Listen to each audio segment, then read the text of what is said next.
Hey, Sophia here, and this video is going to show you how to do 10 basic watercolor techniques. So I'm just starting off by taping off 10 different section areas just to make it clear what the different techniques are. So this first technique is just called a flat wash. So I'm just trying to get a very even coat without any streaks or gradient. And this is good for just a background. This next one's called a gradient wash or a graded wash. So it's going to be darker at the top and then lighter as I go down. So I'm just going to get a lot of pigment on my brush to begin with and then just keep pulling it down and make it lighter at the bottom. I'm just going to go over that flat wash a second time just to get it a little bit darker. I'm going to go over the graded wash a second time as well. So again, I'm just loading up the pigment and then I'm kind of tapping my brush off as I go down to get less color on it. So it's darker in one area and lighter in another area. This one's called a dry brush technique, and that's because you want your brush almost completely dry. And that way you can get this nice texture and you can kind of see the bristle marks. And this is really great for fur or grass or any sort of texture that you like.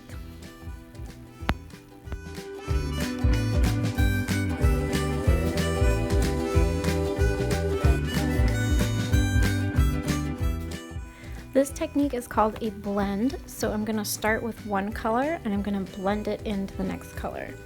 So it's kind of similar to the gradient to begin with. So I'm starting with a lot of pigment on one side and getting lighter as I go into the center.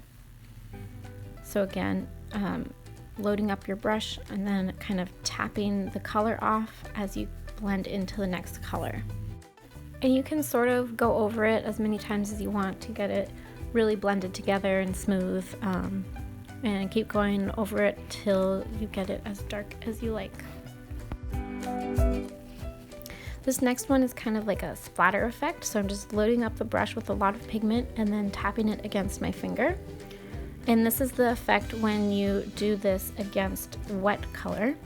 And I'm going to show you it against dry color, so it has a very different effect. The wet on wet, it kind of blends together, but when it's on dry, it stays in kind of concise dots.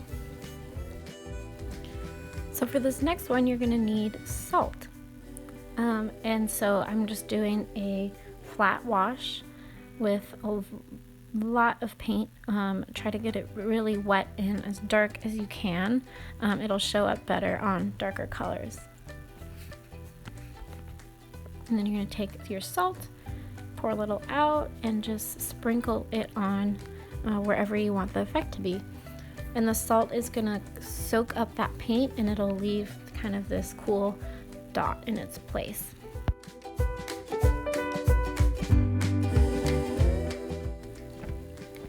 This is called a sgraffito effect, so you're literally scratching into the paper. So just take a needle or an X-Acto knife or anything sharp and just scratch your design into it. And then you're going to do just a wash over it in any color that you want. Try to also get it as dark as you can.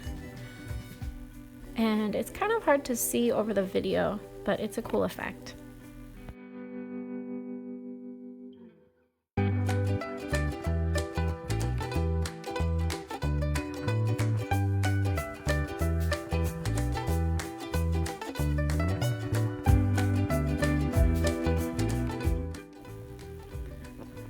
This technique is called masking, so you're going to use tape or any sort of medium that will resist water and that you can peel off after the watercolor dries.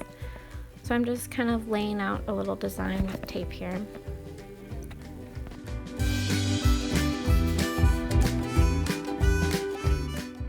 Make sure your tape is really nice and firm against the paper, so I'm just going over it a couple times and pressing down so the water doesn't leak under it. And then I'm going to do a blended effect, but you can do flat wash or salt or any other type of technique over this as well.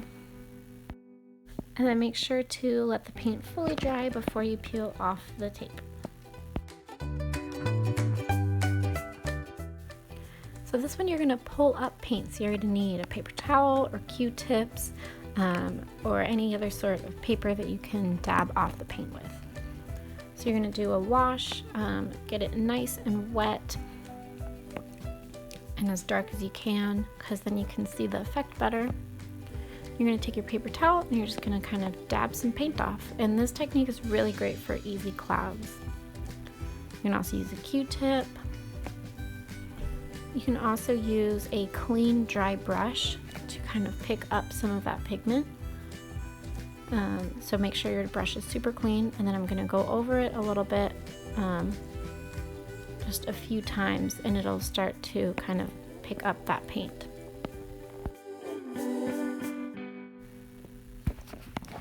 So this next one you're going to need a straw, or if you don't have straws you can just blow on it directly. You can also use a hair dryer if you want. So you're just gonna put little dots of color, pretty wet, onto your paper and just blow on them in any direction, and it'll kind of form these cool abstract streaks. So that's what it looks like on white paper. And then I'm just gonna do a wash, and I'm gonna do it onto a wet background to see that effect as well.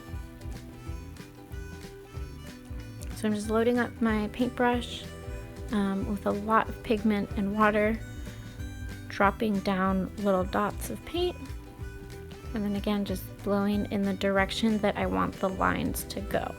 And it's kind of hard to control, you kind of just have to roll with it. This I was trying to make it look like branches, but it's fun just for an abstract background as well.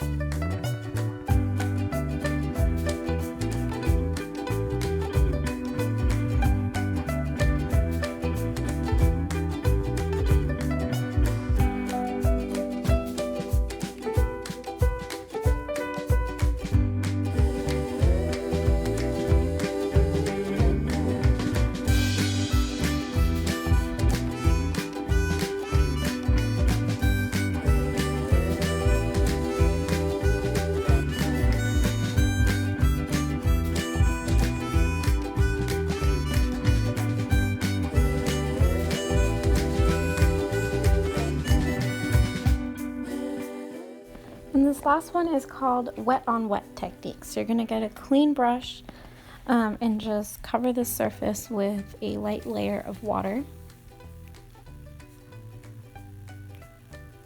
And then you're going to take your color and you can just kind of dot it on, and it spreads in the water, and it has this kind of nice feathered effect.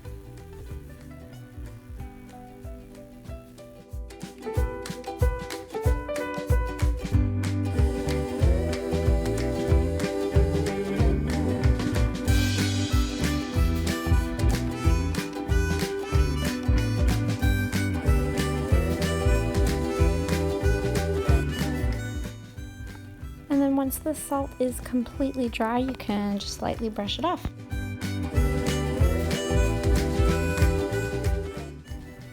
Cool, so to go over it one more time, we have a flat wash, a graded wash, a dry brush, a blend with speckles over it, a salt, sgraffito effect, masking, pulling up paint, dropping it and blowing it, and wet on wet technique. Here's a closer look. Thanks for watching. I hope you found this useful. See you next time.